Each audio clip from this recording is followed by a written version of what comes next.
തെരഞ്ഞെടുപ്പ് അടുത്തതോടെ CPM അവരുടെ വിശ്വരൂപം പുറത്തെടുക്കുകയാണ്. Seat വീതം വയ്ക്കുന്ന കാര്യത്തിൽ വലിയ കയ്യേറ്റമാണ് CPM-ൽ നിന്ന് ഇടതുപക്ഷത്തെ മറ്റ് ഘടകകക്ഷികൾക്കുണ്ടാകുന്നത്. സിറ്റിംഗ് സീറ്റുകൾ പോലും ഘടകകക്ഷിക്ക് നൽകിയെന്നതിന്റെ പേരിൽ UDF-ൽ പരിഭവങ്ങൾ ഏറുമ്പോഴാണ് സിറ്റിംഗ് സീറ്റുകൾ പോലും ലഭിക്കുമോ എന്ന ആശങ്കയിൽ ഇടതുമുന്നണിയിലെ ഘടകകക്ഷികൾ നിൽക്കുന്നത്. 10ഓളം പാർട്ടികൾ ചേരുന്നതാണ് ഇപ്പോഴത്തെ ഇടതുമുന്നണി. ഇതിൽ പ്രധാനപ്പെട്ട 4 കക്ഷികൾ ഒഴികെ മറ്റുള്ളതെല്ലാം 1-2 സീറ്റുകൾ മാത്രം നിയമസഭയിൽ ഉള്ളവയാണ്. ചില പോക്കറ്റുകളിൽ മാത്രമാണ് അവർക്ക് പ്രാതിനിധ്യം പോലും ഉള്ളത്. ഇവയിൽ പലതും CPM-ന്റെ വോട്ടുകൾ കൊണ്ടാണ് തെരഞ്ഞെടുപ്പുകളെല്ലാം ജയിക്കുന്നതും എന്നതാണ് വാസ്തവം. അത് പ്രാദേശിക തലത്തിൽ CPM-ന്റെ ഘടകങ്ങളിൽ കടുത്ത അതൃപ്തി പലപ്പോഴും ഉണ്ടാക്കാറുണ്ട്. മാത്രമല്ല, ഇത്തരത്തിൽ ചെറിയ ഘടക കക്ഷികൾ മത്സരിക്കുന്നതുകൊണ്ട് പാർട്ടി അനുഭാവികളിൽ ഒരു വിഭാഗം വോട്ട് ചെയ്യാൻ പോലും തയ്യാറാകാത്ത സാഹചര്യവും ഉണ്ടാകുന്നുണ്ട് എന്ന വിലയിരുത്തൽ ഇടതുപക്ഷത്തെ വല്യേട്ടനായ CPM-നുണ്ട്. അതുകൊണ്ട് ഇക്കുറി ജില്ലാതലങ്ങളിൽ നടക്കുന്ന സീറ്റ് ചർച്ചകളിൽ കടുത്ത സമീപനം സ്വീകരിക്കാനാണ് തീരുമാനമെടുത്തിരിക്കുന്നത്. ഇതിന്റെ അടിസ്ഥാനത്തിൽ RJD, കടന്നപ്പള്ളിയുടെ കോൺഗ്രസ് S, ജനാധിപത്യ കേരള കോൺഗ്രസ്, കോവൂർ കുഞ്ഞുമോന്റെ RSP, NCP ഉൾപ്പെടെയുള്ള കക്ഷികളുടെ കാര്യത്തിൽ കർശനമായ നിലപാടാണ് ഇപ്പോൾ തന്നെ പല CPM ജില്ലാ കമ്മിറ്റികൾ സ്വീകരിക്കുന്നതും. ഇപ്പോൾ തുടങ്ങി വെച്ചിരിക്കുന്ന സീറ്റ് ചർച്ചകളിൽ അല്പമെങ്കിലും പരിഗണന കിട്ടുന്നത് CPI, Kerala Congress M, Janata Dal S എന്നിവർക്ക് മാത്രമാണ്. ഈ 4 കക്ഷികൾക്ക് അർഹമായ പ്രാതിനിധ്യം നൽകിക്കൊണ്ട് സീറ്റുകൾ പരസ്പരം പങ്കിട്ടെടുക്കാനാണ് തീരുമാനം.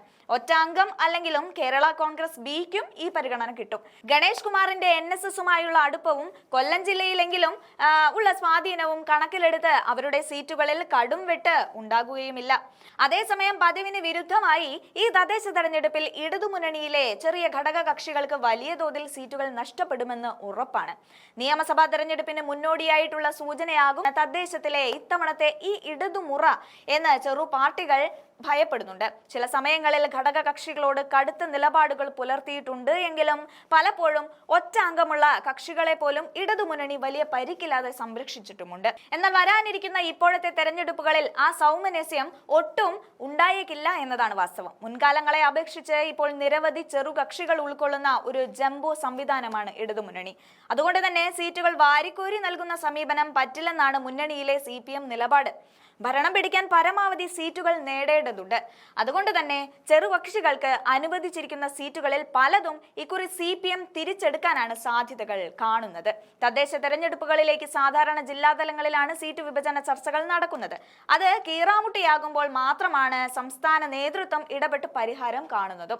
ജില്ലാതലത്തിൽ നടക്കുന്ന സീറ്റ് വിഭജന ചർച്ചകളിൽ ഇത്തരം ഈ നിലപാട് സ്വീകരിക്കുന്നതിനുള്ള മൗനാനുവാദം ജില്ലാ കമ്മിറ്റികൾക്ക് CPM സംസ്ഥാന സമിതി നൽകിയിട്ടുമുണ്ട്. അതിന്റെ അടിസ്ഥാനത്തിലാണ് ഇപ്പോൾ ചർച്ചകൾ പുരോഗമിക്കുന്നതും. പാർട്ടികളുടെ ബാഹുല്യം രണ്ടാം പിണറായി സർക്കാർ അധികാരത്തിൽ വന്നപ്പോൾ മുതൽ തന്നെ ഇടതുമുന്നണിക്ക് തലവേദനയായിരുന്നു. അതുകൊണ്ട് തന്നെ മന്ത്രിസ്ഥാനങ്ങൾ വീതം വയ്ക്കുന്ന വേളയിൽ തന്നെ സമാന സ്വഭാവമുള്ള ഏകാംഗ പാർട്ടികളോട് ലയിച്ച് ഒന്നാകാൻ CPM നിർദ്ദേശിച്ചതുമാണ്.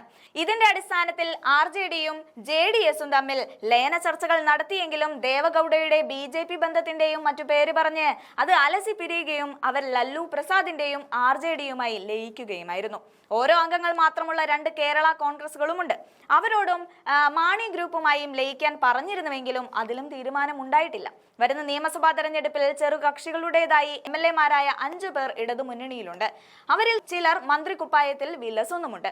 ഇവരുടെ തൊപ്പി തെറിക്കാനുള്ള സാധ്യതകളാണ് ഇപ്പോൾ കാണുന്നത്.